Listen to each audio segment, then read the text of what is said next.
બીજી સિઝન રમાશે. ચિરપાલ ગ્રુપ કરી રહ્યું છે સીપીએલનું આયોજન. એસજીપી ગ્રાઉન્ડ ખાતે 31 મેથી 14 જૂન સુધી મેચ રમાશે. આ વખતે સીપીએલમાં 6 ટીમો ભાગ લઈ રહી છે.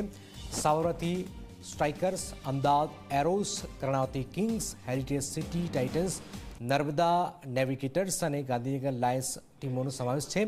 હેરિટેજ સિટી ટાઇટન્સ અને અમદાવાદ એરોઝ વચ્ચે પહેલી મેચ છે. ચેમ્પિયન ટીમને 5 લાખનો રોકડ પુરસ્કાર અપાશે. રનર્સઅપને 2.5 લાખનો રોકડ પુરસ્કાર, મેન ઓફ ધ મેચ સહિતને 51,000નું ઇનામ, ટુર્નામેન્ટમાં સૌથી વધુ રન બનાવનાર અને સૌથી વધુ વિકેટ લેનારને 25,000નું ઇનામ પણ આપવામાં આવશે. ટુર્નામેન્ટનો હેતુ ઉભરતી સ્થાનિક પ્રતિભાઓને પ્લેટફોર્મ આપવાનો છે. ગુજરાતના ડોમેસ્ટિક ક્રિકેટને નવા સ્તરે લઈ જવાનો પણ પ્રયાસ છે. ચિડીપાલ ગ્રુપ દ્વારા ગયા વર્ષથી ગુજરાત ક્રિકેટ એસોસિએશન સાથે સંકળાયેલા ખેલાડીઓને પણ આવનારા દિવસોમાં આઈપીએલ ટુર્નામેન્ટમાં ભાગ લઈ શકે, સિલેક્ટ થઈ શકે એ દ્રષ્ટિને ધ્યાનમાં રાખીને ખૂબ જ મોટે પાયે ક્રિકેટ ટુર્નામેન્ટની શરૂઆત કરેલી છે.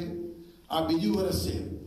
તારીખ 31મીએ આ ટુર્નામેન્ટની શરૂઆત થશે અને 14મી જૂનના દિવસે એની પૂર્ણાહુતિ છે. इस बार हमने थोड़ा डिफरेंट किया. जैसे आपने देखा बिगर ब्रेवर बोल्डर, तो इस बार हम लोगों ने हर टीम को 2 captain, coach, assistant coach, video analyst and physio दिया है. और बस ये है कि प्लेयर्स जब इवेंचुअली बिगर प्लेटफॉर्म पे परफॉर्म करें तो उनको they should be mentally able to deal with such situations. With the help of GCA and Kirat भाई, we also got players from Baroda cricket association. So this time the rule is that there will be 3 players in each team from Baroda Cricket Association.